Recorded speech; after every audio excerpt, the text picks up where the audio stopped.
کا غلام کرتا ہے. ارے اسی حسین کو کہتے ہو تم رضی اللہ. ارے اسی حسین کو کہتے ہو تم رضی اللہ جو اپنے حر کو علیہ السلام کرتا ہے. خمسہ مجالس عزا بسلسلہ شہادت بیمار کربلا امام زین العابدین علیہ السلام زیر اہتمام انجمن سپاہی قائم آل محمد ٹنڈو جام جی بی مجلس عزا کتابت جلائے نہایت ادب احترام سا ملتمس آیا قبلہ علامہ اسد رضا جوہری صاحب جن ساتھ وچن اکی مجلس عزا کے خطاب کرنا بر محمد و آل محمد بلندتر صلوات.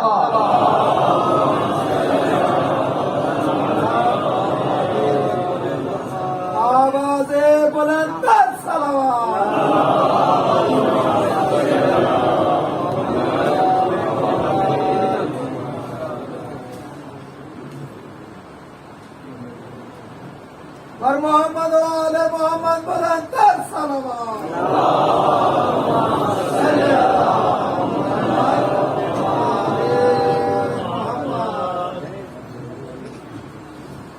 محمد و آل محمد بلندتر صلوات.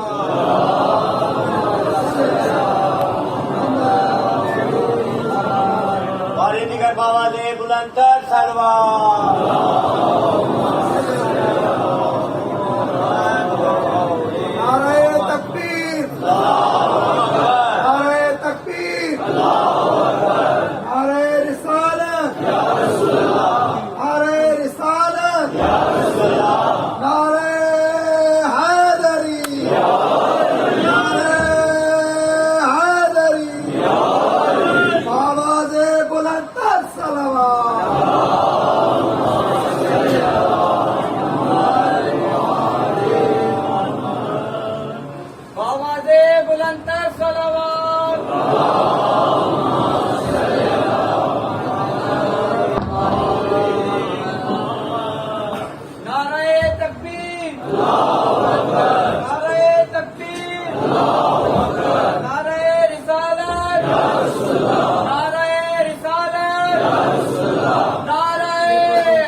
شرف للذاکرین وشکرہ فوز للشاکرین وطاعتہ نجات للمطیعین والصلاة والسلام والتحیۃ والاکرام علی اشرف النبیین وخاتم المرسلین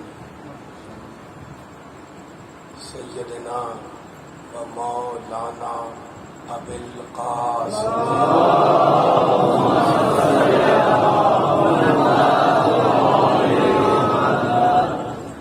و اہل بیتہ الطیبین الطاہرین المعصومین المظلومین.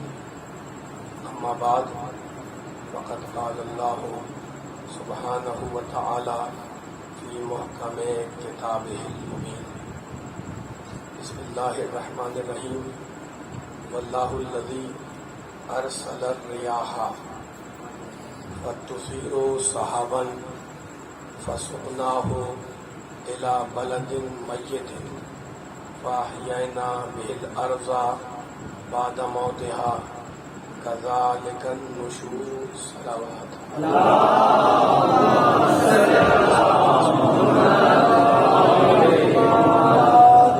سبھی بلند صلوات پڑھیں محمد والے محمد. اس پر کچھ چھوڑ دیا جائے کم نہیں کرنا. ایک مرتبہ مل کے سارے بلند ترین صلوات پڑھیں محمد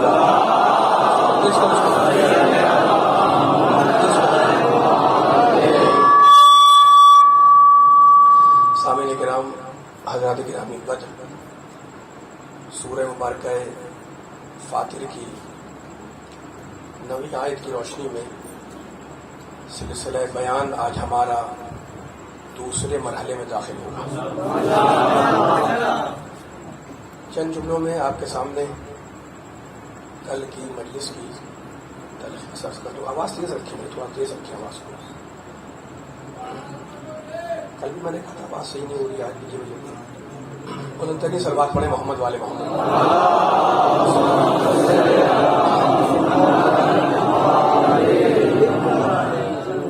رب کائنات، پروردگار عالم، خالق ارض و سما، ارحم الراحمین، اکرم الاکرمین، اجود الاجودین، ابصر الناظرین، اسمع السامعین، اپنا تعارف کراتے ہوئے یہ ارشاد فرما رہا ہے کہ واللہ الذی ارسل الرياح، اللہ وہ ہے جس نے ہواؤں کو جاری کر دیا.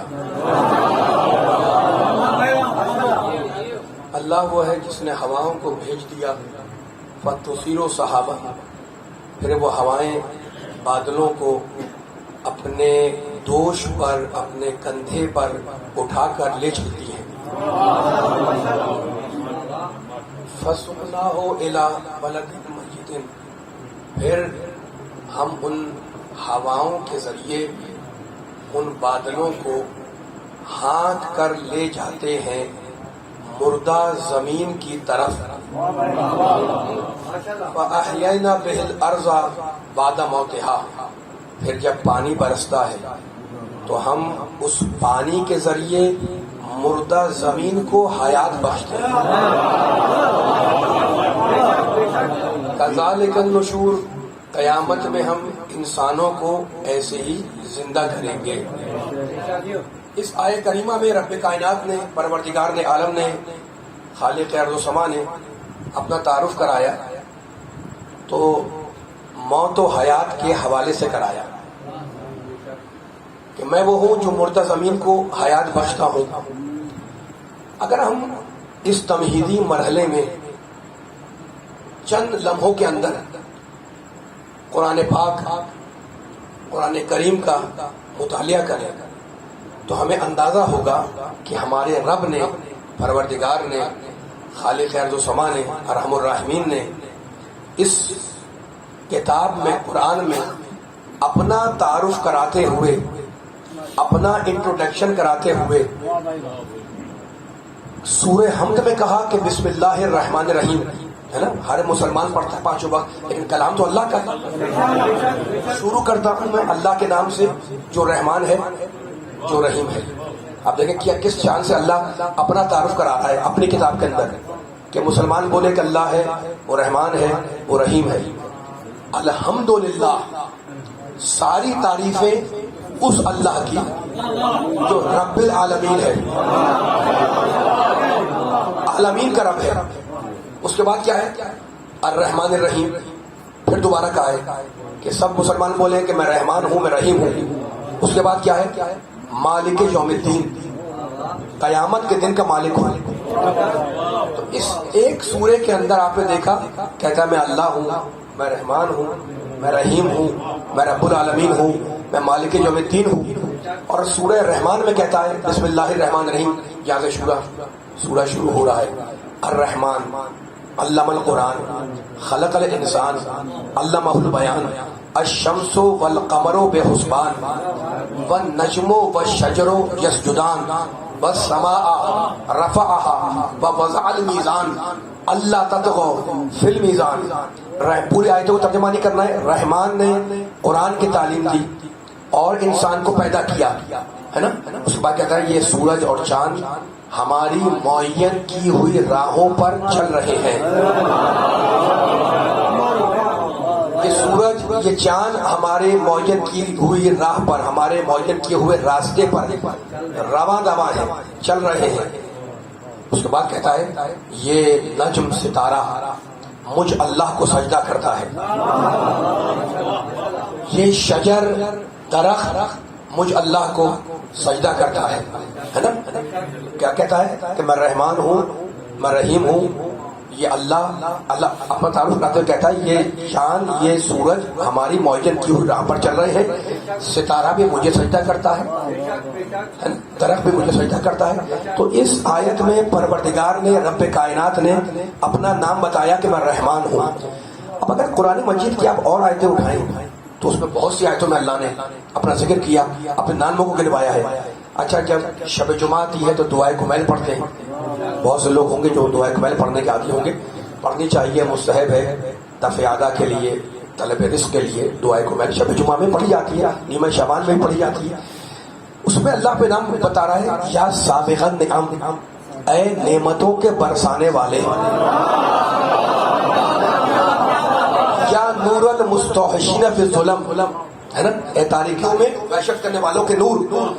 تو کتنے نام ہیں اللہ کے. اگر قرآن اٹھائیں تو اس میں بھی ہے، اور اگر دعائیں اٹھائیں تو اس میں بھی ہے. دعائیں پڑھتے ہیں شبہ قدر میں، دعائیں جوشن کبیر، اس میں کتنے نام ہیں اللہ کے. رحمان ہے، رحیم ہے، غفار ہے، غفور ہے، قہار ہے، جبار ہے، متکبر ہے. کتنے نام اللہ کے آتے ہیں اس کے اندر. دعائیں مجید پڑھتے ہیں، اس میں بھی اللہ کے نام آتے ہیں، ہے نا. تو یہ ایک ایک آیت، ایک ایک نام اللہ کا، اللہ کے تعارف کا ذریعہ ہے.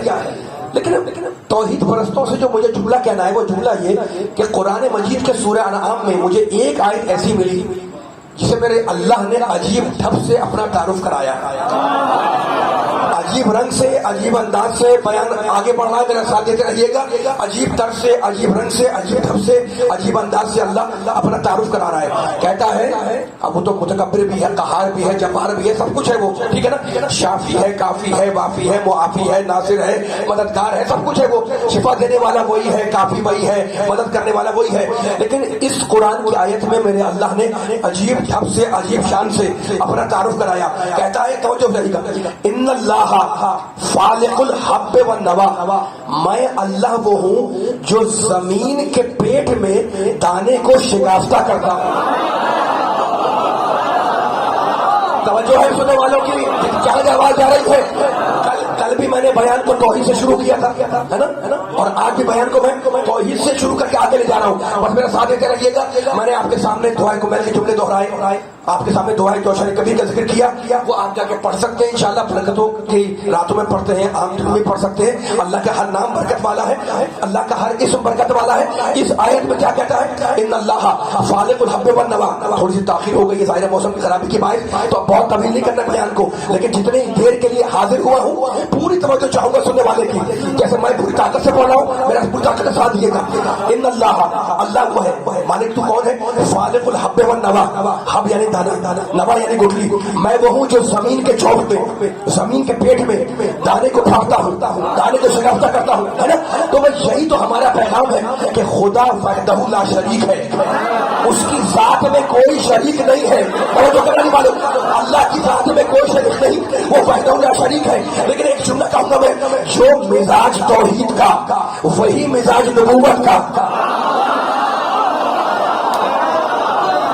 جو مزاج توحید کا، تھکنا نہیں میرے ساتھ دینا ہے، وہی مزاج نبوت کا. وحدہ لا شریک ہے، وہ لامحدود ہے، اس کے ساتھ میں کوئی شریک نہیں ہے نا. لیکن جو مزاج ہے توحید کا وہی مزاج ہے نبوت کا، جو مزاج ہے نبوت کا وہی مزاج ہے امامت کا.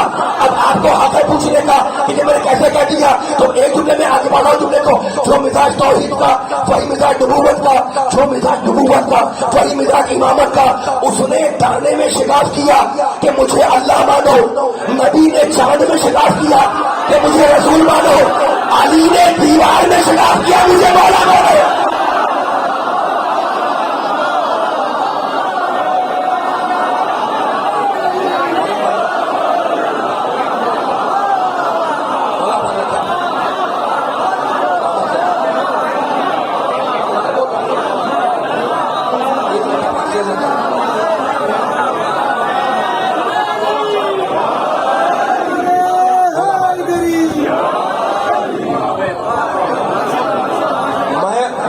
وہ ہوں جو دانے کو شکافتہ کرتا ہوں، میں اللہ وہ ہوں جو ہوا کو چلاتا ہوں.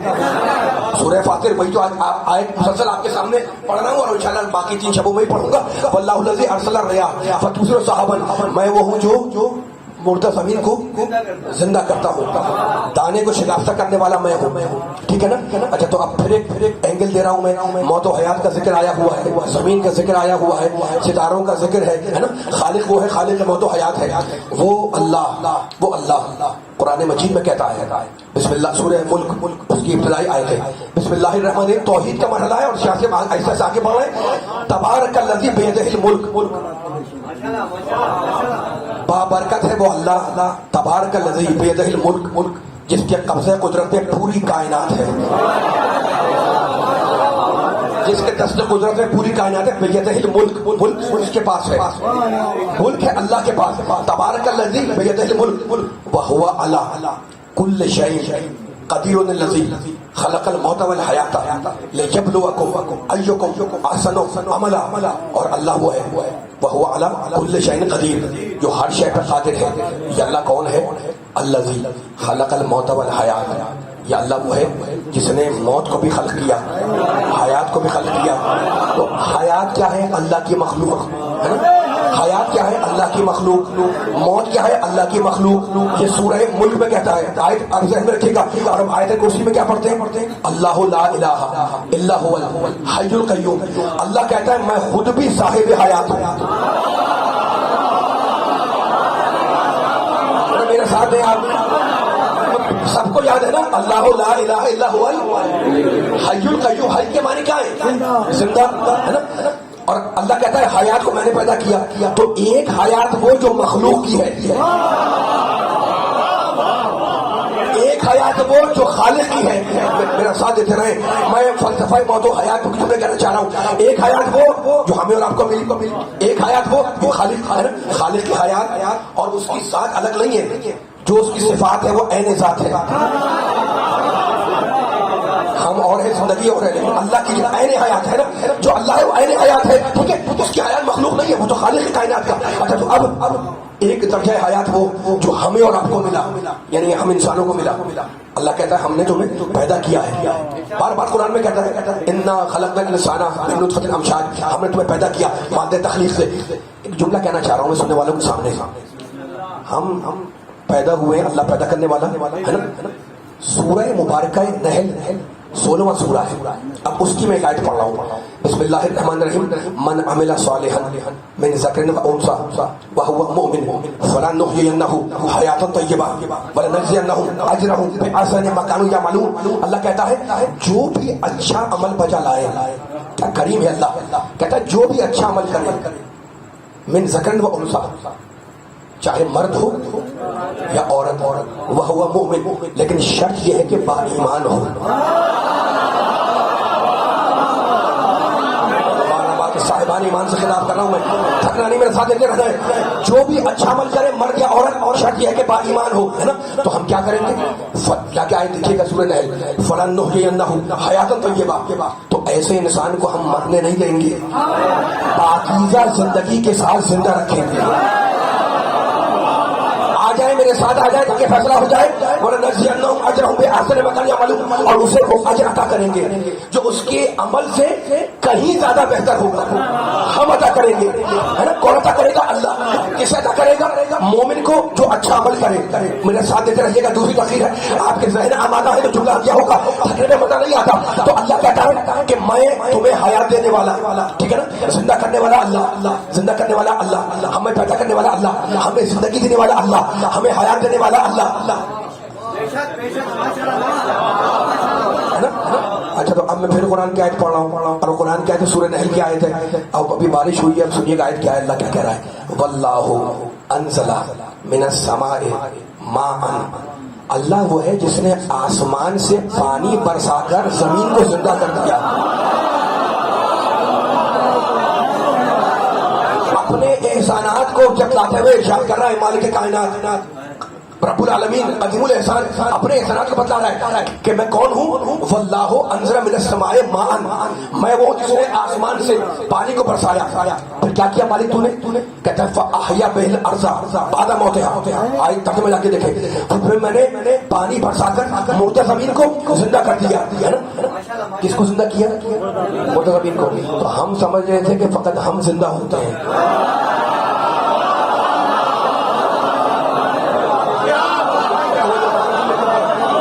میرا ساتھ دیتے رہے. ہم سمجھتے تھے فقط کہ ہم زندہ باقی سب مردہ ہیں. نہیں, اللہ کہہ رہا ہے میں نے زمین کو مرنے کے بعد زندہ کر دیا. جو آیت پڑھا ہوں سلام کرام میں وہ بھی یہی آیت ہے نا, اس سے ملتی ہوتی آیت ہے. اور اس میں رحمت کہتا ہے ہم نے پانی برسا کر مردہ زمین کو زندہ کر دیا. تو اس کا مطلب یہ ہے کہ درجہ حیات میں ایک درجہ حیات وہ جو انسانوں کو ملا, یعنی ہمیں اور آپ کو, اور ایک درجہ حیات وہ ہے جو زمین کو ملا. گھبرانے کی تو بات ہی نہیں ہے. قرآن کہہ رہا ہے, میں تو نہیں کہہ رہا ہوں, نہ آپ کہہ رہی ہے, نہ کوئی مفسر کہہ رہا ہے, تو اللہ کہہ رہا ہے کہ میں نے زمین کو مارنے کے بعد زندہ کر دیا. تو اصول پر یہ ہے کہ زمین مرتی بھی ہے, زمین زندہ بھی ہوتی ہے. اب قرآن سے پوچھے کہ زمین مردہ تھی تو کیا تھی, زندہ ہوئی تو کیا ہوئی.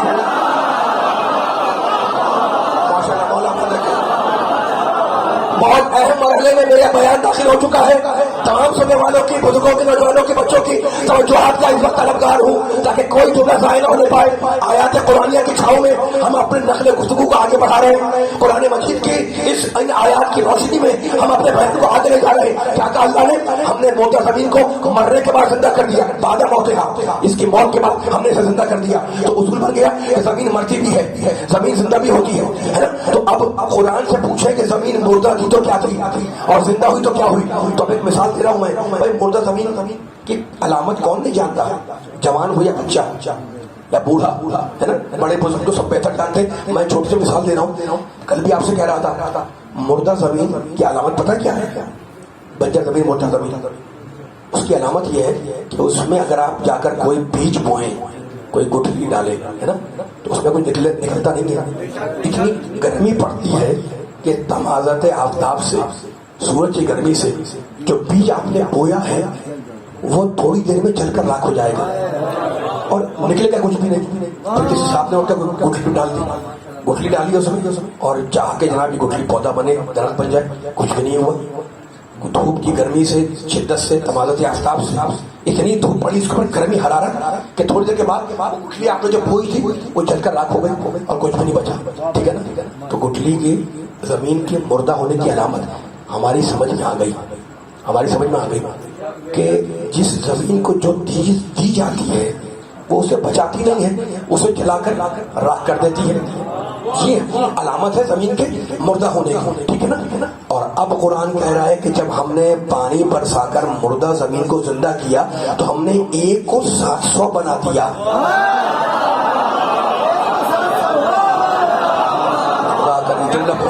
یہ جملہ پہنچے سننے والوں تک. زمین کے مردہ ہونے کی علامت کیا ہے کہ اسے جو دیا جائے وہ نہ بچا سکے. نہیں معلوم آپ کا ذہن میرا ساتھ دے رہا ہے کہ نہیں دے رہا ہے. میں نے جملہ کہہ دیا ہے, آپ ساتھ چلنا آپ کا کام ہے. زمین کے مردہ ہونے کی علامت یہ, آپ بیج بوئے یا وہ بوئے یا وہ گٹھلی بوئے نا, زمین کے مردہ ہونے کی علامت پہچان نشانی یہ ہے کہ اسے جو دیا جاتا ہے وہ اسے بچا نہیں سکتی, وہ جلا کے اسے راکھ کر دیتی ہے. اور زمین کے زندہ ہونے کی علامت قرآن کیا کہہ رہا ہے کہ اب تم جو بیج بو گے اس کو ہم 1 کو 2 نہیں بنائیں گے, 1 کو 700 بنائیں گے. تو ہماری سمجھ میں آ گیا کہ زمین کے مردہ ہونے کی علامت کہ اسے جو ملتا ہے اسے بچاتی نہیں ہے, جل کے راکھ کر دیتی ہے. اور زمین جب زندہ ہوتی ہے تو 1 کو 700 بناتی ہے. خدا چاہتا ہے کہ انسان زمین کی حیات سے اپنی حیات کو پہچانے. زمین کی حیات ادنا, انسان کی حیات اعلیٰ, زمین کی حیات پست, انسان کی حیات بلند. قرآن چاہتا ہے کہ انسان زمین کی حیات سے اپنی زندگی کو پہچانے. کیسے پہچانے؟ جسے جو دیا جائے وہ نہ بچا سکے وہ مردہ, جسے جو دیا جائے وہ نہ بچا سکے وہ مردہ, جو 1 کو 1000 بنا دے وہ زندہ. بزم رسول نے دونوں نقشے بھیج دیے. قرآن کہتا ہے رسول حتی اذا خرجوا من عندك قالوا للذین اوتوا العلم ماذا قال آنفا. رسول یہ تیرے پہلو میں بیٹھنے والے, بولو میں نہیں کہہ رہا ہوں, حتی اذا خرجوا من عندك, رسول یہ تیرے پہلو میں بیٹھنے والے. جب تیری بات خراب ہے لیکن میں اپنی طاقت لگا رہا ہوں تاکہ جملہ تیرا قیمتی ہے, یہاں سے باہر تک میں بیداری لینا چاہوں گا. حتی اذا خرجوا من عندك قالوا للذین اوتوا العلم, رسول یہ تیرے پہلو میں بیٹھنے والے, تیرے پہلو میں بیٹھنے والے تیری بات کو کان لگا کے سنتے ہیں, لیکن جب باہر آتے ہیں تو جنہیں ہم نے علم دیا ہے ان سے پوچھتے ہیں ماذا قال آنفا, رسول ابھی کیا کہہ رہا تھا.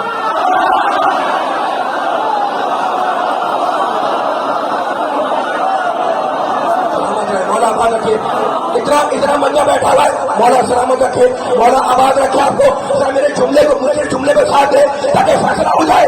میں نے کیا کہا تھا آپ کے سامنے, زمین کے مردہ ہونے کی علامت کیا ہے؟ اسے جو دیا جائے نہ بجا تھا کہ وہ مردہ ہے نا.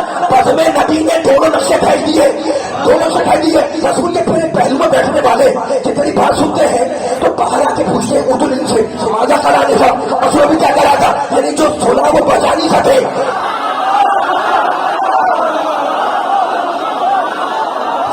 مولا کے میں قرآن کا پتہ سنا رہا ہوں.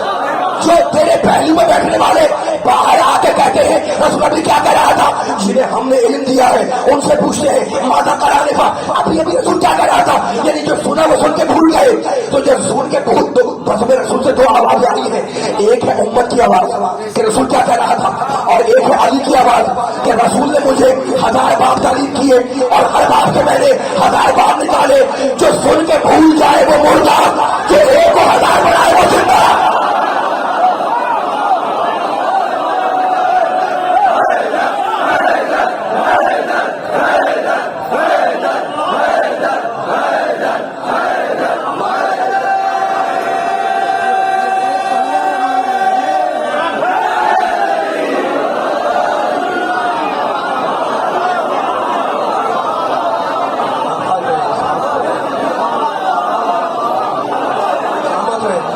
جو سن کے بھول جائے, قرآن کہہ رہا ہے, میں نہیں کہہ رہا ہوں, حتیٰ خرج میں نے دیکھا قادو للذین اوتوا العلم ماذا قال آنفا. یہ تیرے بزم میں بیٹھنے والے تیری بات سن کے جب باہر جاتے ہیں تو اوتوا العلم سے پوچھتے ہیں جنہیں ہم نے علم دیا ہے, جو اللہ کے پاس سے علم رکھتے ہیں ان سے پوچھتے ہیں ماذا قال آنفا. رسول ابھی کیا کہہ رہا تھا, جو سن کے بھول جائے وہ مردہ. اور میرے علی کی آواز بس میں رسول سے کہ رسول نے مجھے 1000 باب تعلیم کیے اور ہر باب سے میں نے 1000 باب نکالے. تو فیصلہ ہو گیا نا, جو سن کے بھول جائے وہ مردہ, جو ایک کو 1000 بنائے وہ زندہ. میرا علی ہے زندہ, میرا علی ہے زندہ. اب پوچھو والی والوں سے ہے کوئی دنیا کا زندہ جو علی کے مقابلے پر آئے؟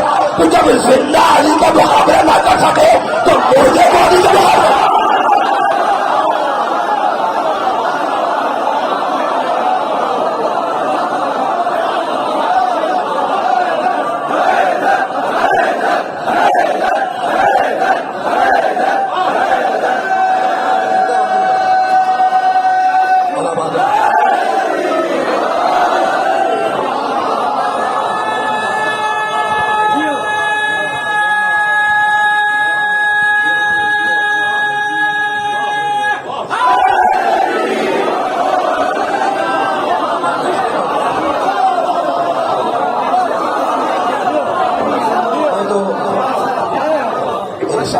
انسان کی تخلیق پر قرآن بات کر رہا ہے.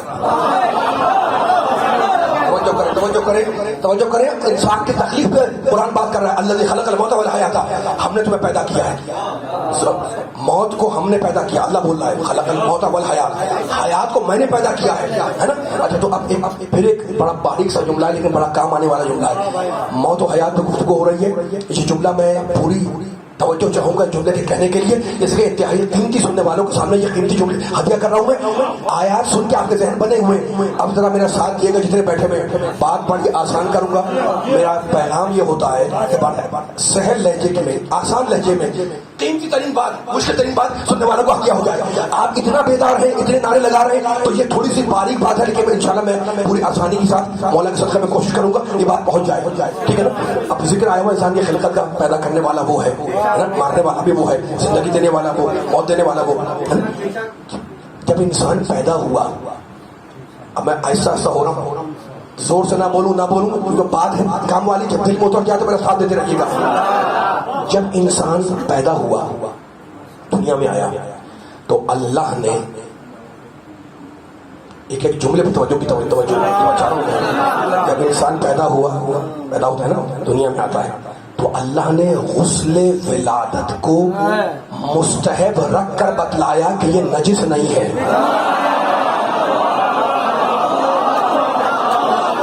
میں آپ تک پہنچوں, میں اپنے سننے والے تک پہنچنا چاہ رہا ہوں, جن کو دیکھ رہا ہوں جن کو نہیں دیکھ پا رہا ہوں, ان جملوں سے میں آپ سے قریب ہو رہا ہوں, میرے ساتھ دیے گا. اللہ نے غسل ولادت کو, غسل مولود کو مستحب رکھ کے بتلایا کہ بچہ نجس نہیں ہے.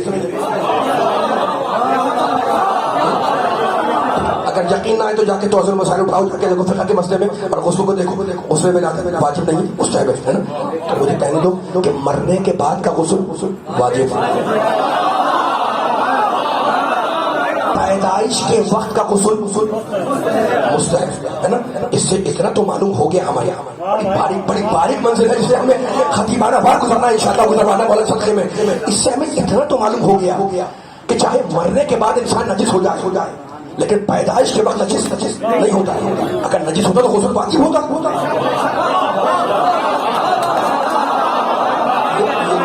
میں نے پہلے آپ سے کہا بڑی باریک بات ہے، میں آہستہ آگے بڑھ رہا ہوں تاکہ جملہ نہیں بھی سکتا ہوں. ایک جملہ قیمتی جو کہہ رہا ہوں. اچھا تو اب انسان مسافر ہے، اللہ کے پاس سے آیا ہے نا. اب اس انسان کے سفر کی 3 منزلیں ہیں. یہ 3 منزلیں اگر میں نے بیان کر دی نا لطف لوگ انشاءاللہ. اتنا مشکل قیمتی جملہ میں آسان مثال لے کر رہا ہوں. انسان کے سفر کی 3 انسان مسافر ہے. انسان کے سفر کی 3 منزلیں ہیں ہے نا. اب 3 منزلیں کون سی ہیں؟ پہلی منزل ہے صلب پدر، باپ کے صلب میں تھا. دوسری منزل ہے رحم مادر، ماں کے شکم میں آیا. تیسری منزل ہے یہ دنیا، اس دنیا میں آیا. یہ تینوں منزلیں اگر آپ نے ذہن میں رکھنی ہے، پہلے کہا کہ توجہ رکھیں جملے کے اوپر، توجہ کریں. لیکن یہ جملہ سلپ ہو جائے گا. میں جملہ کرنے کے ممبر بیٹھا ہوا ہوں. یہ 3 اگر آپ نے منزلیں ذہن میں رکھ لی تو یہ بہت اہم جملہ سننے والے کو دیا ہو جائے گا. کیا بولا میں نے؟ 3 منزلیں اس انسان جو مسافر ہے اس کی. پہلی منزل صلب پدر، دوسری منزل رحم مادر، ماں کے شکم میں آیا. تیسری منزل اس دنیا میں آیا. انسان جب دنیا میں آتا ہے جب بھی اسے غسل دیا جاتا ہے. انسان جب دنیا سے جاتا ہے جب بھی اسے غسل دیا جاتا ہے نا. لیکن دونوں میں فرق ہے. جب آتا ہے تو غسل ولادت، جب جاتا ہے تو غسل مسجد ہے نا. لیکن جب آیا ہے تو غسل ولادت اسے وہ ہے مستحب. جب گیا ہے تو غسل مسجد وہ ہے واجب. ٹھیک ہے نا. اچھا تو اب آیا ہے تب بھی غسل، گیا ہے تب بھی غسل. نہ پہلے کسی قابل تھا نہ اب کسی قابل تھا. نہ پہلے کسی انسان کی حقیقت دیکھو، نہ پہلے کسی قابل نہ آج کسی قابل.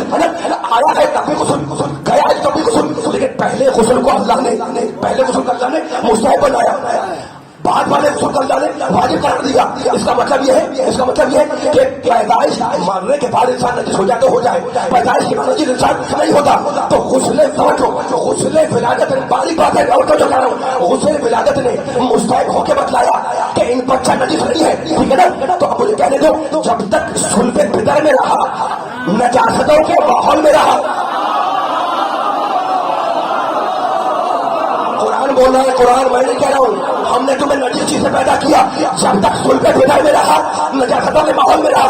جب ماں کے شکل سے دنیا میں آیا تو پاک آیا. ٹھیک ہے نا. تو مجھے کہنے دو کہ تخلیق میں ماں اور باپ دونوں کا احسان ہے، لیکن طہارت میں باپ کا نہیں، فقط ماں کا احسان ہے.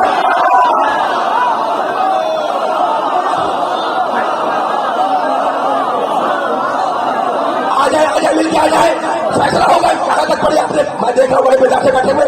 اب جملہ سنیے گا، یہ تمہید مانگا تھا جملے کے لیے. ٹھیک ہے نا. تخلیق میں ماں اور باپ دونوں کا احسان ہے، لیکن طہارت میں باپ کا نہیں، فقط ماں کا احسان ہے. ٹھیک ہے. اچھا اگر ایک مسئلہ ہو جائے پھر آگے بڑھ جائے گی. یہ ماں باپ ہے کون؟ مرد اور عورت. اللہ نے تخلیق میں ماں اور باپ دونوں سے کام لیا، لیکن طہارت میں اللہ نے مرد سے نہیں عورت سے کام لیا. مزاج زن میں، عورت کے مزاج میں اللہ نے کوئی ایسا نظام طہارت رکھا ہے کہ جب طہارت کا کام لیتا ہے تو عورت ہی کو ذریعہ بناتا ہے. جملہ پہنچ جائے. پروردگار نے مزاج زن میں کوئی ایسا نظام رکھا ہے کہ جب طہارت کا کام لیتا ہے تو عورت ہی کو ذریعہ بناتا ہے. ہماری تخلیق میں جب طہارت کا کام لیا تو عورت کو ذریعہ بنایا. اور اللہ والوں جنہیں بنایا ہی بات تھا، جب ان کی طہارت کا اعلان کیا تو باہر کسی مرد کا نہیں، عورت کو واسطہ بنایا. ہم ذات مدعو دیا پر جگہ بات ہے فاطمہ ہوا.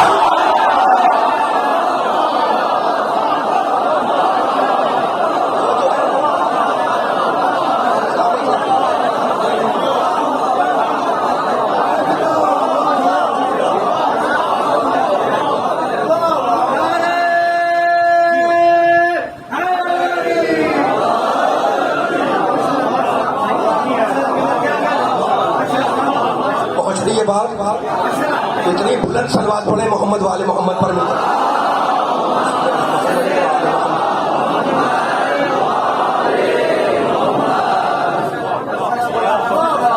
یہ جملہ یاد رکھنے کے قابل تھا یا نہیں تھا؟ اگر تھا کہ نہیں ہو تو میں جملے کو آگے بڑھاؤں. اب یہاں تک بات آ گئی تو ایک جملہ اور سمجھے جاؤ.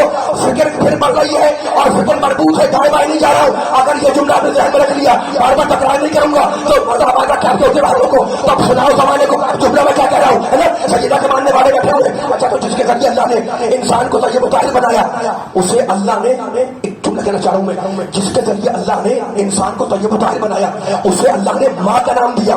اسے نہ بہن کہا نہ بیٹی. میں جملہ کہہ گیا ہوں، آپ میرا ساتھ دے. جملہ میں نے کہہ دیا اللہ نے جس کے ذریعے سوچ رہا ہے میرا ساتھ دینا. سوچو لیکن فکر کے ساتھ ساتھ آگے بڑھو. اللہ نے جس کے ذریعے طہارت کا کام لیا، اسے نہ بہن کا نہ اسے بیٹی کا، اسے ماں کا نام دیا. اسے ماں کا ہے نا. تو یہ وہ ہستی جسے اللہ نے ماں کا نام دیا. پھر کہہ رہا ہوں، زور دے رہا ہوں، اسے نہ بہن کہتا ہے، اسے نہ بیٹی کہتا ہے. جس کے ذریعے اللہ نے ناجس انسان کو پاک کیا، اسے اللہ نے ماں کا نام دیا. یہ وہ ہستی ہے جسے اللہ نے ماں کا نام دیا. تو اللہ جس عورت کے ذریعے طہارت کا کام لے اسے ماں بناتا ہے. تو آپ سمجھ میں آیا کہ پروردگار جس کے ذریعے طہارت کا کام لے اسے ماں بناتا ہے. مالک جس کے ذریعے تم نے ہماری طہارت کا کام لیا اسے ماں بنایا. تو جس کے ذریعے طہارت پنجتن کا اعلان کرے گا، جس کے ذریعے طہارت پنجتن کا اعلان کرے گا، کیا اسے ماں نہیں بنائے گا؟ کیا نہیں اسے بھی ماں بناؤں گا. لیکن انسان کے ساتھ کہ ازواج رسول کو امت کی ماں بناؤں گا اور فاطمہ کو رسول کی ماں.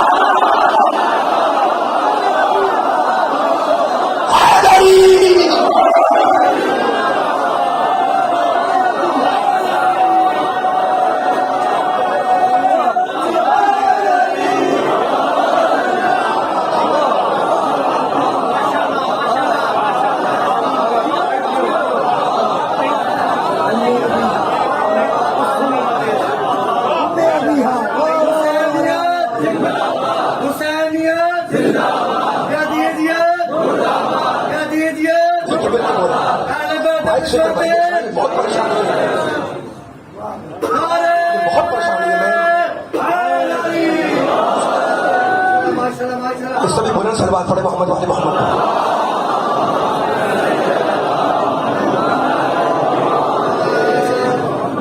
آپ خوش ہو گئے ماشاءاللہ، ہے نا؟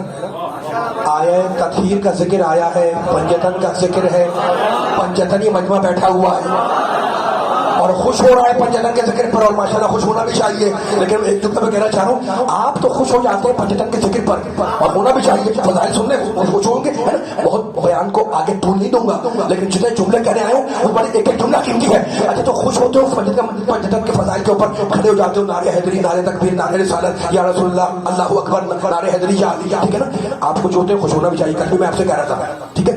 لیکن دشمنوں سے پنجتن کے فضائل حلق سے نہیں ہوتے.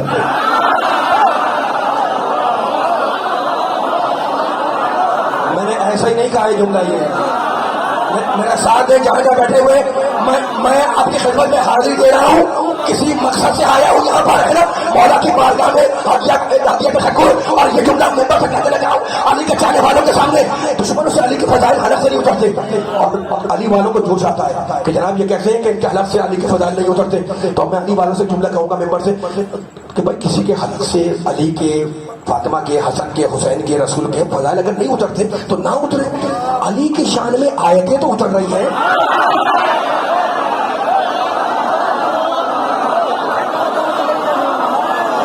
اب سنیے گا، فضائل سننے والا مجمع بیٹھا ہوا ہے، بڑا بیدار مجمع ہے.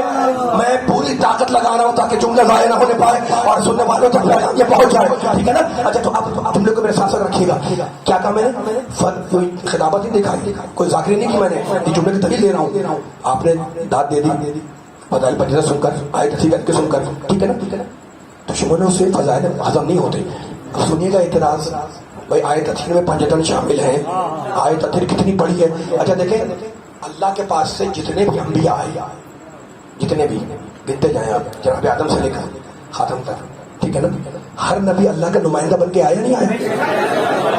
اچھا امت خطا کار ہے نا، اگر نبی بھی ان جیسا خطا کار نعوذ باللہ تو پھر اتباع کیسے ہوگا؟ تو ضرورت ہے کہ جو اللہ کے پاس سے آئے وہ عصمت لے کر آئے.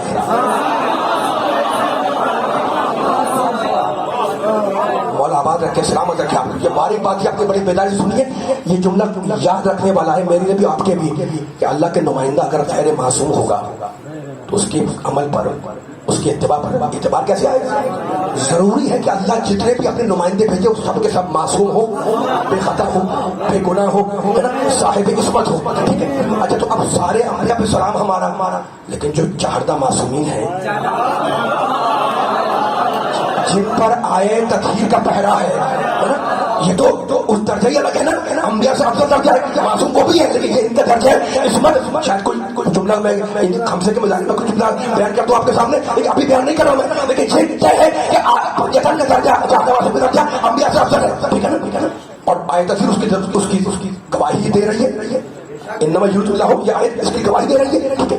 اچھا اور آیت تطہیر آئی ہے تو اس میں تعارف کس سے ہوا ہے؟ جناب سیدہ کے ذریعے. اور اللہ کا منصوبہ کیا ہے کہ میں اپنے نبی بھیجوں گا، رسول بھیجوں گا، نمائندہ بھیجوں گا، انہیں معصوم بھیجوں گا. اور معصوم کی عصمت کی سب سے بڑی دلیل آیت تطہیر ہے اور تعارف سیدہ کے ذریعے سے. تو اللہ کے منصوبہ عصمت کا نام ہے فاطمہ.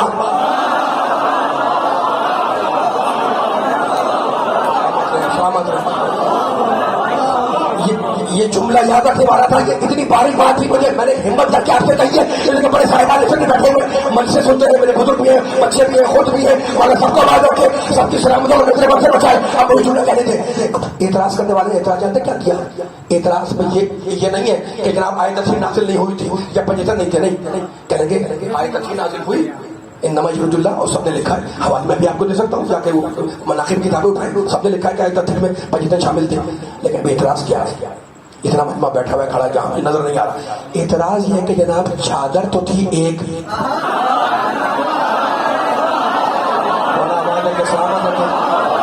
نہیں کہہ رہا ہوں چادر تو تھی، سلامت رہے. میں دیکھ رہا ہوں آپ کو بڑا آواز رکھ کے جا کے بیٹھے ہوئے. چادر تو تھی ایک اور اتنی چھوٹی کہ اگر سر ڈھانپو تو پاؤں کھل جائے، اگر پاؤں ڈھانپو تو سر کھل جائے. سنیے گا، میں نہیں کہہ رہا ہوں، سنیے گا. کہنے کہ جناب چادر تو تھی ایک اور 5 ٹن آلریڈی اس کے اندر پہلے سے موجود ہے. تو اگر کوئی دوسرا داخل ہونا چاہتا تو چادر میں جگہ کہاں ہے؟ چادر میں گنجائش کہاں ہے کہ کوئی اور؟ کتنا اچھا معقول اعتراض ہے کہ چادر سر ڈھانپو تو پاؤں کھل جائے، پاؤں ڈھانپو تو سر کھل جائے. اور اس ایک میں بیان کو تبدیل نہیں کر رہا ہوں، آپ جس سمے سے نہ ہونے پائے پورا جملہ پوری طاقت سے جانا چاہیے. اب سر ڈھانپو تو پاؤں کھل جائے، پاؤں ڈھانپو تو سر کھل جائے. تو کوئی داخل ہونا چاہتا تو چادر میں گنجائش، یہ اعتراض کر رہے ہیں گنجائش کہاں تھی. اب میں اعتراض کرنے والے سے کہہ رہا ہوں کہ اگر چادر میں گنجائش نہیں تھی تو جبریل چھٹا بن کے کیسے آئے؟ سلامت ہے. جبریل کے آنے نے بتا دیا. توجہ نوجوانوں بزرگوں، جبریل پنجتن کے ماننے والوں توجہ، جبریل کے آنے نے بتلا دیا کہ چادر میں آنے کی گنجائش تو ہے. جبریل کیا بات ہے؟ چادر میں گنجائش تو ہے لیکن چادر میں آنے کے لیے کوئی کوالیفیکیشن چاہیے. چادر میں آنے کے لیے کوئی سند چاہیے. سند میں بتا رہا ہوں، اگر رد کر سکتے ہو تو رد کر دینا، میرا ساتھ چلنا. میں کون ہے چادر کے اندر؟ میرا محمد کون ہے؟ سید الانبیاء. چادر میں کون ہے؟ علی کون ہے؟ سید الاوصیاء. چادر میں کون ہے؟ فاطمہ کون ہے؟ سیدہ نساء العالمین. چادر میں کون ہے؟ حسنین کون ہے؟ سیدہ شباب اہل الجنہ. چادر میں اور کون آیا؟ جبریل کو کیا کہتے ہو؟ سید الملائکہ. ارے یہ مجمع سادات کا ہے، امتی کی کیا مجال ہے چادر کا؟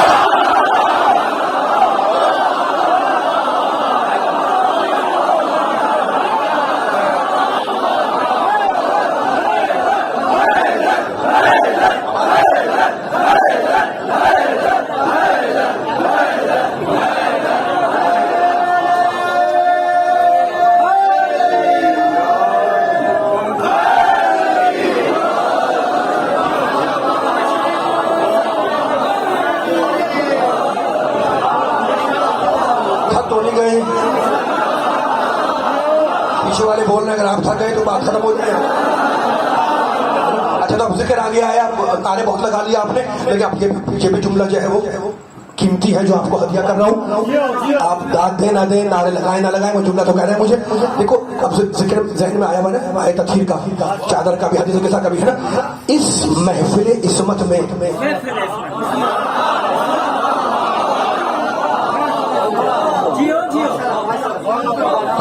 خاموش ہو کے سننا ہے.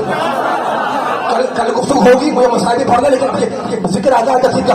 اس محفل عصمت میں ہے نا, مرکز دائرہ عصمت ہے سیدہ.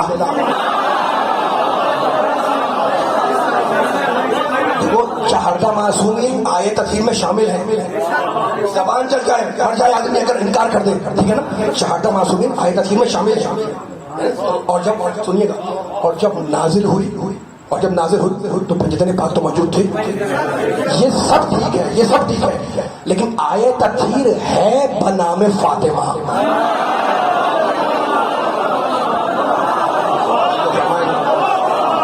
جو فرمائے, میں بیان ختم کر رہا ہوں, میرا ساتھ ہے 5 سال میں آپ کی رحمتوں کو طویل نہیں کرنا, ہمارا سامنے کو سلامت ہے. پاکستان کے ماننے والے, ٹھیک ہے نا, یہ سب ٹھیک ہے, پاکستان موجود ہے, چاہتا موجود میں آئے تطہیر شامل ہے, لیکن آئے تطہیر ہے بنام فاطمہ. اچھا تو اب نام یاد کراتے ہیں اپنے بچوں کو. دنیا میں جہاں بھی پاکستان کے ماننے والے بیٹھے ہوئے ہیں, جہاں بھی مسجد کے ماننے والے, ان کے ماننے والے موجود ہیں نا, گھر میں ہو یا شہر میں ہو, باہر ہو, در ہو, کہاں بھی, جب اپنے بچوں کو, اپنی اولاد کو پنجتن کے نام یاد کراتے ہیں, آپ بھی ہو, کوئی بھی ہو, تو کیا کہتے ہیں, کہتے ہیں کہو اول محمد, دوم علی, سوم فاطمہ, ہے نا. آئے تطہیر میں یہ ترتیب بدل گئی, ہم فاطمہ تو ابوہا.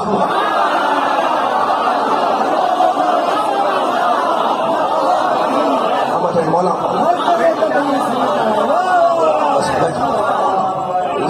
دیکھ رہے ہیں میرا اس طریقے سے بیدار نہیں ہے جس طرح میں چاہ رہا ہوں. پوری طاقت لگانی ہے, سارے پیچھے والے بیدار ہیں, آگے آ رہے ہیں, یہ سامنے والے پوری طاقت سے میرا ساتھ دیں, پوری طاقت سے میرا ساتھ دیں, تاکہ جملہ ظاہر نہ ہو پائے. دائیں بائیں آگے پیچھے دیکھیں گے تو جملہ ظاہر ہو جائے گا, اور کسی کو گھوڑے کے مسائل کہتا ہوں میں. لیکن جب آپ سے وعدہ کیا کہ جملے بیان کرنے آئے تطہیر پر, تو قیمتی جملہ ہے. تو سیدہ کا لقب سمجھ میں آئے, سیدہ کہتے ہیں مرکز دائرہ عصمت, مرکز دائرہ عصمت, عصمت کے دائرے کا مرکز. اب علی والوں, نبی والوں, قرآن والوں, اللہ والوں, جلدی سے فیصلہ کرنا ہے. میں دیکھو تم کہتے ہو سیدہ مرکز دائرہ عصمت ہے نا. کوئی پوچھ سکتا ہے آپ سے, میں پوچھ لوں جناب کہ یہ مرکز کیا ہوتا ہے, یہ دائرہ کیا ہوتا ہے, تو آپ مجھے بتائیں گے جناب کہ آپ کو سمجھ میں نہیں آ رہا مرکز. میں نے کہا مجھے نہیں پتا, بتائیں آپ نے جناب پرکار اٹھائے, میں نے پرکار اٹھایا. مولا باد سلامت ہے, سلام مولا باد رکھے. آپ ساتھ دے رہے ہیں تو پڑھنے کا موڈ بن رہا ہے میرا. مولا باد رکھے, آپ کو کافی دیر ہو چکی ہے, فیصلہ کرنا ہے. مجھے سمجھ میں نہیں آ رہا ہے مرکز کسے کہتے ہیں. آپ نے کہا کیا جیومیٹری باکس کھولے, اس میں پرکار نکالے, میں نے پرکار نکالا. میں نے کہا پر میں کیا کروں, آپ نے کہا اس کی دو ٹانگیں ہیں, میں نے کہا دو ٹانگیں. آپ نے کہا ایک کو کاغذ پر رکھی, میں نے کاغذ پر رکھا. آپ نے کیا پڑھا, میں نے کہا پوائنٹ. آپ نے کیا مرکز, آپ نے کہا کیا کروں, آپ نے دوسرے کو گھمائے, میں نے گھما دیا, جو آخر میں تک میں نے گھما دیا. اب میں نے کیا بنا, میں نے کہا گھول دایا. آپ نے سمجھ میں آ گیا, میں نے کہا بہت شکریہ. میں نے کہا وہ جو پہلی ٹانگ ہے وہ مرکز بنا, آپ نے کہا جی. میں نے کہا جو گھما لو کیا ہے, آپ نے کہا دائرہ ہے. اب اگر کوئی پوچھ لے کہ دائرہ صحیح بنا ہے یا غلط, اس کی پہچان کیا ہے.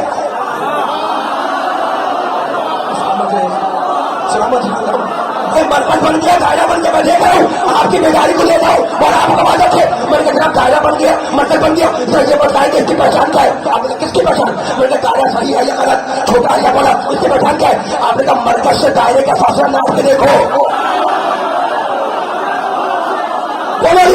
اگر ہر جگہ سے فاصلہ برابر ہو تو دائرہ ٹھیک ہے, اور اگر کہیں چھوٹا ہے کہیں بڑا ہے تو دائرہ خراب ہے. جو اصول دائرے میں ہے وہی آئے تطہیر میں ہے. وہ ساتھ بتاؤ, وہ آبوا, وہ بادوا, وہ بدوا, اس میں فاطمہ ہے, ان کے باپ ہے, ان کے شوہر ہے, ان کے بیٹے ہیں. ہر جگہ اگر رشتہ ناپ لو فاصلہ برابر ہے.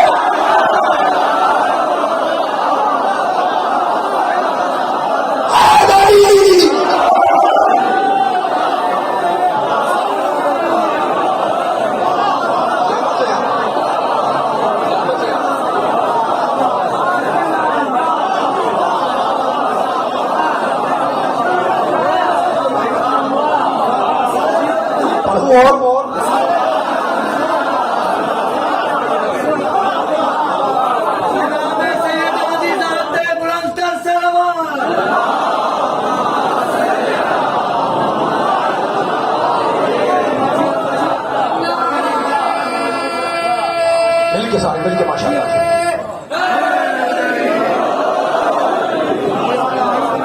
اس سے بھی بلند صلوات البتہ سیدہ پر.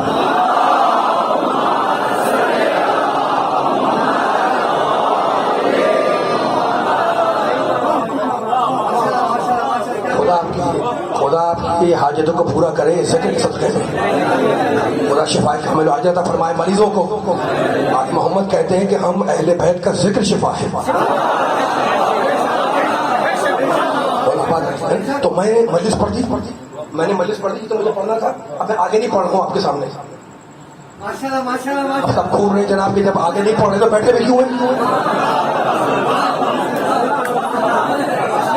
سوال آپ کر سکتے ہیں. معقول سوال ہے کہ جناب آپ کہہ رہے ہیں مجلس پڑھ چکا ہوں میں, تو میرے پہ بیٹھے کیا کر رہے ہیں؟ تو اب میں عرض کروں گا جواب میں کہ میں اب فضائل نہیں سنا رہا, اب میں فضائل کی فضیلت میں ایک جملہ سنا رہا ہوں.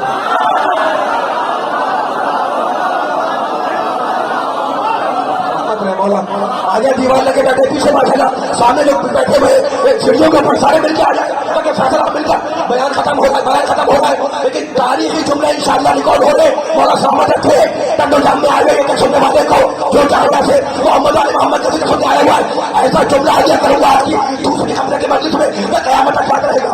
میں نے فضائل سنا دی ہے, اب فضائل کی فضیلت میں ایک جملہ سنانا ہے اور اجازت دینی ہے. لیکن بڑا قیمتی جملہ پھر میں نے کہا کہ جملے کو آہستہ آہستہ ادا کروں گا تاکہ جملہ کے صرف نہ ہونے پائے. یہ نوجوان بچے بزرگ ہر جملے میں میرا ساتھ دے رہے ہیں, میں آپ کا ممنون ہوں. لیکن اب جملہ سنیے گا. دیکھو دنیا نے آل محمد کے عہدے میں تو اختلاف کیا, کس نے مانا کس نے نہیں مانا. دنیا نے آل محمد کے منصب میں عہدے میں تو اختلاف کیا, کوئی مانتا ہے کوئی نہیں مانتا تاریخ میں. لیکن کسی کی یہ ہمت نہیں کہ وہ آل محمد کے فضائل کا انکار کر رہا ہے.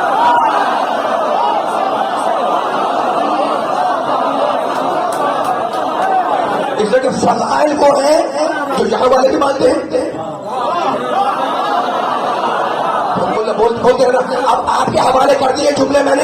فضائل وہ ہیں جسے یہاں والے بھی مانتے ہیں وہاں والے بھی مانتے ہیں, ٹھیک ہے نا. تو اختلاف ہمیشہ عہدے میں رہا, روز اول سے عہدے میں رہا, منصب میں رہا. لیکن فضائل میں اختلاف نہیں رہا. فضائل ادھر والے مانتے ادھر والے مانتے. تو مجھے کہنے دو کہ جو منصب کو نہیں مانتا, عہدے کو نہیں مانتا, وہ مسلمان تو ہے, مومن نہیں بن سکتا. لیکن جو فضائل کا منکر ہے وہ نہ مسلمان ہے نہ مومن.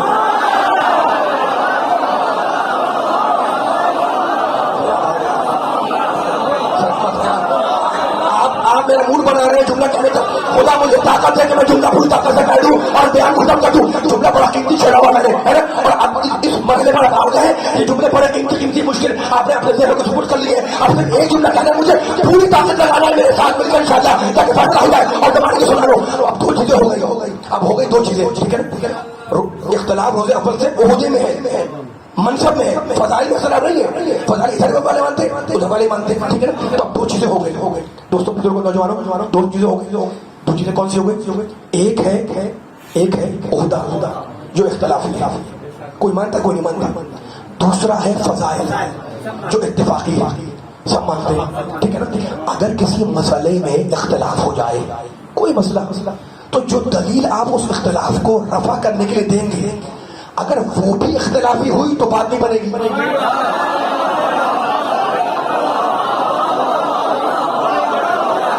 میں گزر رہا ہوں آپ میرا ساتھ دینا مزہ آئے گا. کوئی کسی مسئلے میں اختلاف ہو گیا, کسی دوست سے آپ کی بحث ہو رہی ہے, وہ یہ کہہ رہا ہے, آپ یہ کہہ رہے ہیں, وہ یہ آرگومنٹ پیش کر رہا ہے, آپ یہ آرگومنٹ پیش کر رہے ہیں. تو اگر آپ نے دلیل بھی اختلافی دے دی تو بات نہیں بنے گی. یہ بھی اختلاف کی بات, وہ بھی اختلاف کی بات آگے بڑھتے رہے گی, ہے نا. تو اصول کیا بنے گا؟ اصول یہ کہ یار جو بات اختلافی ہے وہ رفع نہیں کرتی مسئلے کو, ٹھیک ہے. اچھا تو اب فرض کریں کہ دو دوست ہیں اور دونوں کو آپ نہیں مانتے, نہ اس کو نہ اس کو, اور مجھ سے آپ نے پوچھ لیا, بڑا قیمتی جملہ ہے انشاءاللہ, یہ مثال یاد رکھیے کہ جناب فلاں صاحب عالم ہے یا نہیں ہے. میں نے کہا عالم ہے. آپ نے کہا دلیل, میں نے کہا دلیل میرا دوست ہے. آپ نے کہا میں نہ ایسے مانتا ہوں نہ اسے مانتا ہوں.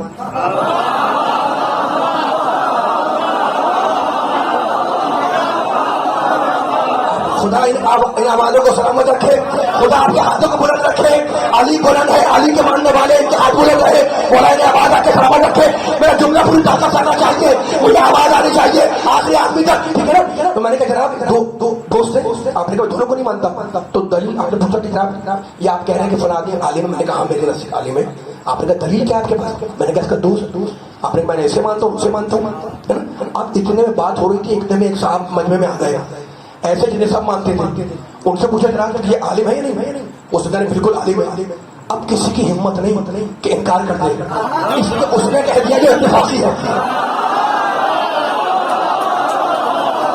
ماشاءاللہ مولا آباد کا جملہ مکمل ہو گیا آخری آدمی تک. اب اس نے کہہ دیا اتفاقی ہے, اب کسی میں ضرورت نہیں کہ اختلاف کر دے, ٹھیک ہے نا. اچھا تو آپ سمجھ میں آ گیا کہ اگر کسی مسئلے میں اختلاف ہو جائے تو جو دلیل اس اختلاف کو رفع کرے وہ اختلافی نہیں, وہ اتفاقی ہوتی ہے. اب یاد رکھنا کہ میرے اللہ نے میری شہزادی کونین کو اتنا باکمال بنایا کہ آدم سے زیادہ شرف بخشا, نوح سے زیادہ علم دیا, ابراہیم سے زیادہ خلت دی, لیکن اس کے باوجود نہ نبی بنایا نہ امام. میرے اللہ نے میری شہزادی کو اتنا باکمال بنایا کہ انبیاء سے زیادہ علم دیا, انبیاء سے زیادہ بافضائل بنایا, لیکن اس کے باوجود نہ نبی بنایا نہ امام. کیوں؟ اس کے نبوت اور امامت دونوں عہدے ہیں, اور عہدے ہر دور میں اختلافی رہے. عہدے ہر دور میں اختلافی رہے. کسی نے آدم کو مانا, کسی نے نہیں مانا, کسی نے نوح کو مانا, کسی نے نہیں مانا, کسی نے ابراہیم کو مانا, کسی نے نہیں مانا, کسی نے محمد کو مانا, کسی نے نہیں مانا. اللہ نے طے کیا کہ اگر سب کو عہدے دار بناؤں گا تو جب کسی کے عہدے کا اختلاف ہوگا تو میں دلیل میں کسے لاؤں گا. اس لیے ایک خاتون کو عہدے سے ہٹا کر اتفاقی بنایا کہ اگر مباحثے میں جائے تو نبی کے کام آئے, پورا کر جانے والی کے کام آئے.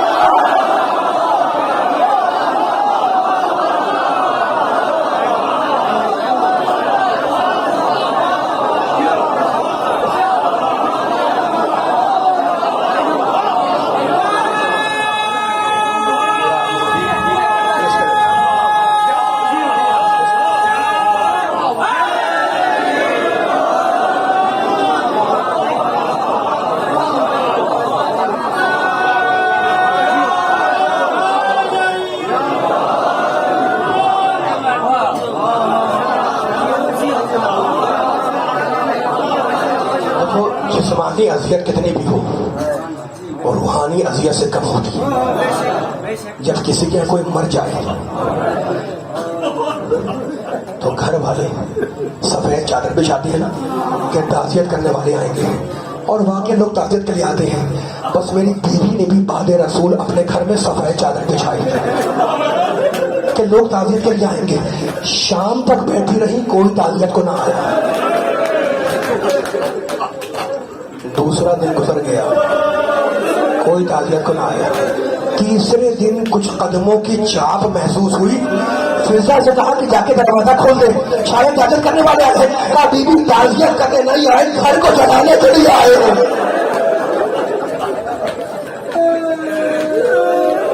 اللہ دیکھو تم رو رہے ہو بیوی کے مسائل سن کر, اور بیوی کے ہی جملے پر مسائل جس کو ختم ہونا ہے, لیکن کربلا کے راستے سے ہوتے ہوئے جانا ہے. حسین کے پاس کربلا میں دو چیزیں تھیں, ایک امامت, ایک خون. امامت میراث محمد, خون میراث ابو طالب. حسین نے کربلا کی جنگ امامت سے نہیں اپنے خون سے جیتی ہے. کربلا کے میدان میں ابو طالب کے خاندان کے 18 جوان شہید ہوئے, اور 11 محرم کو جو بیویاں خاندان ابو طالب کی اسیر ہوئی ان کی تعداد 40 سے زیادہ ہے. رو رہے ہیں آپ, خدا آپ کے پرسے کو قبول فرمائے. اور وہ بچے جو ابو طالب کے خاندان کے قیدی بنائے گئے ان کی تعداد 60 سے زیادہ ہے. 18 جوان, 40 سے زیادہ بیویاں, 64 بچے, 60 سے زیادہ بچے. لیکن میں کیسے پڑھوں کہ جب قافلہ لٹ کر مدینے آیا تو بیویوں کی گود میں کل 5 بچے تھے.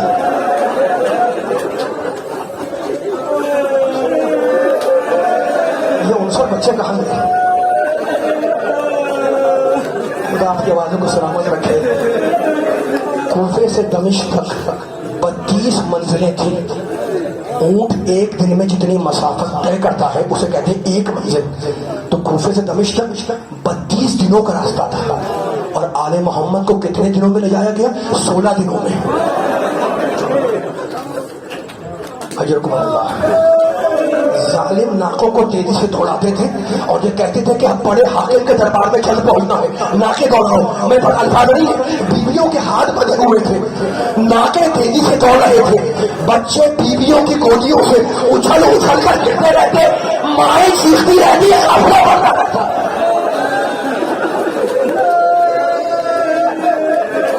کوفے سے شام تک خدا والوں آل محمد کے خاندان کے کتنے بچوں کی گمنام قبریں بن گئی جن کا آج پتہ بھی نہیں ہے. لیکن سنو، ایسا ہی کوئی لمحہ تھا، ایسا ہی کوئی وقت تھا، قافلہ شہر حمص کے قریب پہنچ چکا تھا. ایک مرتبہ بی بی زینب نے ایک مرتبہ نگاہ کی اس ناکے پر جس پر سکینہ کو رسیوں میں جگا کر باندھا گیا تھا. اچھا بیٹیوں والوں ایک جملہ سننا، یہ 3-4 سالہ بچی ایک شام کے دن مر گئی. چھوٹی بچی ہے، اس کا حق تو یہ ہے کہ یہ گود میں چلے. لیکن میں کیسے پڑھوں کہ جب قافلہ کربلا سے نکلا ہے نا تو بچی کو گود سے چھین کر ایک اکیلے ناکے پر رسیوں سے جگا کر باندھ دیا گیا. عجیب ہے نا، بچی کو رسیوں سے اکیلے ناکے میں باندھا گیا. سنیں گے بچی پر کھلی کیسے؟ قافلہ چلا، بی بی زینب کی نگاہ اسی ناکے پر تھی. ایک بار بی بی شہزادی زینب نے ناکے کی پیٹھ سے خون کے قطرے لگاتے ہوئے دیکھے. بی بی نے اپنے آپ کو زمین پر گرایا اور کہا قافلہ اس وقت تک نہیں بڑھے گا جب تک کہ میری بھتیجی آزاد نہ کر دی جائے. اب جو بچی کو کھولا گیا تو سینہ بھی لہو لہان تھا، اس میں لہو لہان.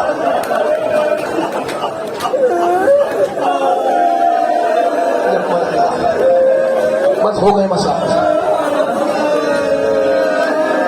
سینہ بھی لہو لہان تھا، پشت ناکہ بھی لہو لہان تھی. سنو گے، میں پھر جا رہا ہوں واپس. 11 محرم کو قافلہ کوفے کے نکلا ہے اور وہاں سے رک کر پھر شام کو گیا ہے. شہر حمص کے قریب بچی پھر اکیلے ناکے پر تھی. بی بی زینب نے نگاہ کی مڑ کر دیکھا بچی ناکے پہ نہیں ہے، ناکہ اکیلا ہے.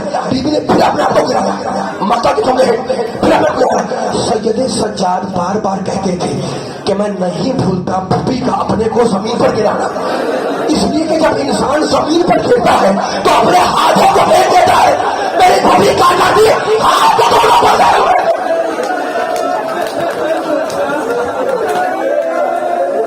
آخری جملہ،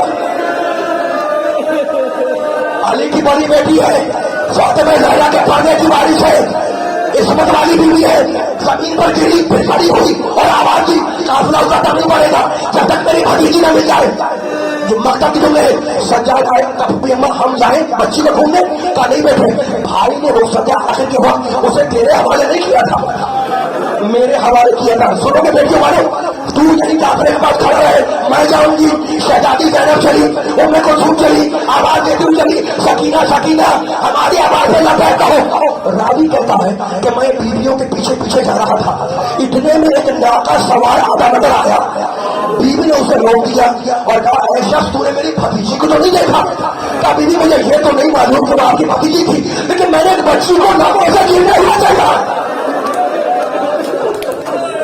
سنیں گے ناکہ سوار کی جملہ میرے پر چھوڑا ہوا ہے، خدا کے وعدے سامنے رکھے. بیوی میں نے ایک بچی کو ناکے سے زمین پر گرتے ہوئے دیکھا اور چونکہ وہ بچی منہ کے بل آئی تھی اس کی ناک سے خون بہ رہا تھا، اس کی ناک سے خون بہ رہا تھا. کا بتا تو نے کہاں دیکھا؟ اس نے اشارہ کیا. شہزادی آواز دیتی چلی سکینہ سکینہ اگر ہماری آواز سنو تو لبیک کہو. مغرب کے قریب کا وقت تھا، ایک چھوٹی پہاڑی کے دامن میں ایک سیاہ پوش بیوی سکینہ کو اپنی گود میں لیے بیٹھی تھی.